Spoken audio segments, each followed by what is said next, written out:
La verità è che adesso la Juventus è un avversario credibile, è una squadra vera, è una squadra che non solo fa 3 gol al Napoli, ma che subisce la prima occasione al 91esimo.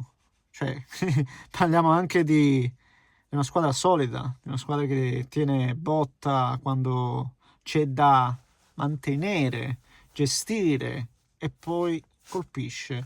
E colpisce anche con scelte esatte. Cioè, oggi appena toccato qualcosa Spalletti poi ha funzionato. Innanzitutto dare fiducia a David, gol. Locatelli rivitalizzato. Nel secondo tempo mette Miretti e Ildiz in avanti e sono quelli che confezionano il secondo gol su come si dice, su beneplacito di Juan Jesus. Terzo gol, Kostic, che è una mossa che fa sempre Spalletti dalla panchina. Cioè, un allenatore capace di entrarti dentro, cioè Spalletti ti entra dentro, ti smuove, ti scuote e poi tira fuori qualcosa. Noi no, diciamo la verità, noi non pensavamo neanche ci avesse così tanto la Juventus da offrire, no? Prima di vedere quello che stiamo vedendo, tutti dicevamo, sì, Spalletti è bravo, almeno da parte mia l'avete sentito sempre, è bravo. Ma cosa può fare se poi alla fine il playmaker, come intende lui il calcio, gli manca? Cosa può fare con David davanti? Ma lì è limitato. State vedendo cosa può fare? Un allenatore bravo, un allenatore capace, un allenatore che lavora. Ecco cosa fa.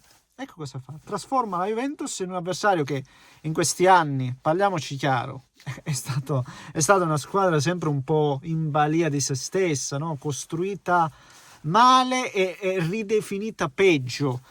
Oggi troviamo di nuovo la Juventus una squadra competitiva, punto, stop. E poi qualcosina c'è da dirla anche su questo Napoli, che ha sempre no, si è sempre in qualche modo rialzato nella difficoltà, e di difficoltà quest'anno ce ne sono state tante, gli infortuni, cambi modulo, l'avere una competizione come la Champions. Ci sono tanti cambi rispetto alla passata stagione, giocatori arrivati che hanno impattato e altrettanti invece che hai dovuto sbolognare.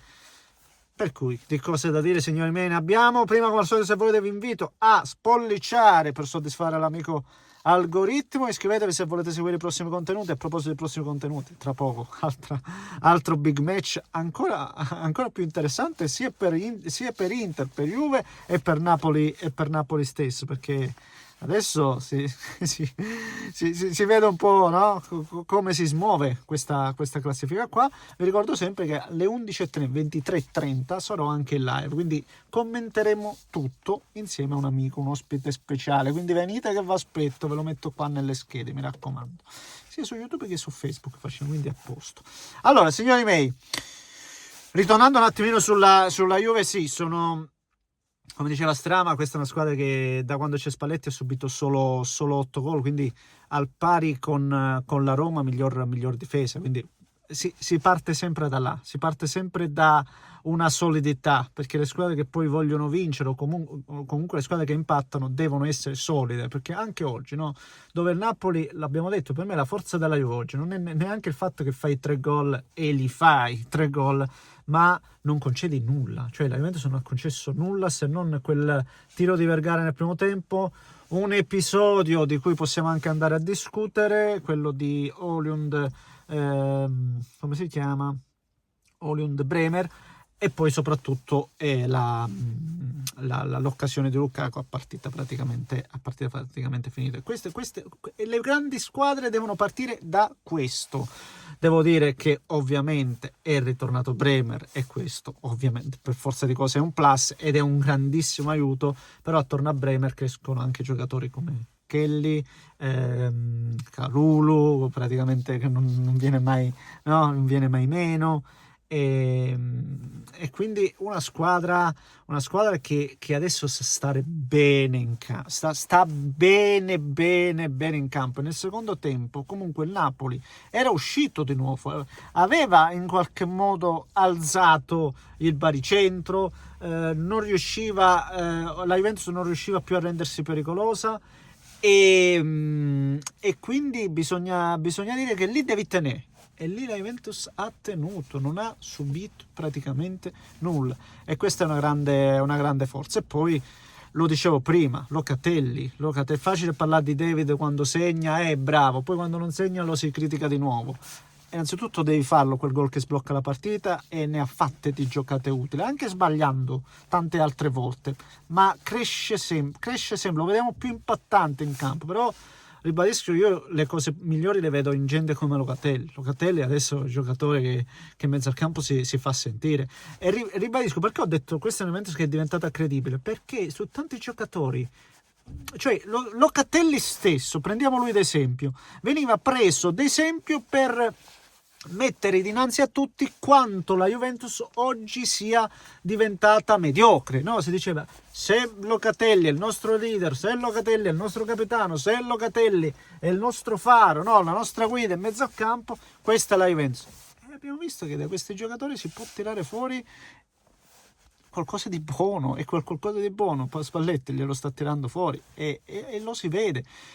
Thuram, che prestazione ha fatto Thuram? Oggi per me Thuram ha annichilito McTominay, c'è stato mismatch al netto del palo, ma ho visto tante volte in cui McTominay andava a sbattere su Thuram, e quando ripartiva Thuram con forza, ribadisco, questo è un Juventus adesso che gioca un gran calcio, squadra vera, squadra forte, sì, squadra forte, non lo pensavamo, dobbiamo essere sinceri, per cui ribadisco, per me è un allenatore, per me Spalletti è un allenatore spaziale, ragazzi, allenatore spaziale, perché tutti si soffermano a parlare dell'esperienza della nazionale, dove tra l'altro è un altro ruolo, assolutamente, ma Spalletti comunque è andata, l'obiettivo l'ha portato sempre a casa, cioè, per cui c'è poco da discutere. E switchando sul Napoli, andando in conclusione, il Napoli, ragazzi, cosa vogliamo dire del Napoli? Squadra che, lo dicevo prima, e parto da questo per sviluppare il concetto, squadra che nel momento di difficoltà, ed è da tanto tempo che si è trovato sempre un po' in emergenza con tanti giocatori fuori, però Conte ha sempre trovato un po', no, la pezza, la toppa, no? E l'aveva anche trovato un po' stavolta, tirando fuori questo Vergara, che secondo me tra i tanti è il meno peggio oggi, per quanto mi riguarda, sempre un po' nel trovare gli equilibri tattici, però questa volta la sua squadra è mancata di quella fame, quella tigna che ho visto oggi nella Juventus del primo tempo. E cioè, in quello è stato, quello solitamente era l'arma di Conte, l'arma del Napoli, partire da lì, da quella veemenza che non c'è stata. Vuoi anche perché alcuni giocatori chiavi, secondo me, un pochettino sono un po' cotti, lo dicevo prima. Vedere Thuram che sovrasta McTominay vuol dire che vuol dire che un po' sei un po' accorto, è stessa roba Hollywood, ci sono giocatori che veramente non hanno mai tirato il fiato, per cui non è semplice. Però ribadisco, sino ad oggi il Napoli nel momento di maggiore difficoltà aveva sempre rialzato la testa. Penso alla partita contro l'Inter, dove si diceva no, il Napoli adesso può subire la botta di grazia, boom, pareggia, non vince, è vero, ma fa una grande partita. Prima della Supercoppa, vi ricordate, ci arrivava un Napoli che sembrava proprio sgonfio, e di lì vince la Supercoppa e ti tira fuori altre due partite di grande livello. Oggi eravamo di nuovo lì, il Napoli quasi costretto a vincere per rimanere in scia, e ci aspettavamo che tirasse fuori di nuovo le unghie. Non è stato così. Questa volta secondo me il Napoli la botta l'ha sentita, la sentirà, perché è una sconfitta, ribadisco, innanzitutto netta, e quindi già sei in difficoltà, già tanti uomini ti sono venuti meno, a meno che recupererà magari Lukaku, l'abbiamo visto, Lukaku per andare in forma, adesso ce ne vogliono partite, e quindi magari qualche altro giocatore che torna, non lo so, Anghissa, all'infermeria, onestamente da Napoli non conosco la situazione. se no è difficile, se no è veramente, veramente, veramente dura adesso. Però deve stare attento, perché lasciamo stare il discorso scudetto, la questione è agguerrita anche sulla Champions, per cui c'è da vedere un po', c'è da lavorare e c'è da tenersi aggiornati. Per concludere, l'avevo menzionato prima nell'episodio del rigore, sapete come la penso io. Per me, per fischiare rigore, lo dico sempre, deve succedere qualcosa di importante. È vero che nel calcio di oggi quello anche secondo me è un episodio al limite, ma devo dire che l'arbitraggio è stato un arbitraggio che spesso e volentieri ha lasciato correre, quindi secondo me è in linea il fatto di non fischiare calcio di rigore, però resta un episodio abbastanza al limite, se vogliamo, ma io non mi sento di dire che è stata presa la decisione sbagliata. E niente, signori, fatemi sapere cosa ne pensate voi, commentate la casa, se volete iscrivetevi al canale. Un grande abbraccio da Neschi, vi aspetto dopo, mi raccomando, un grande abbraccio.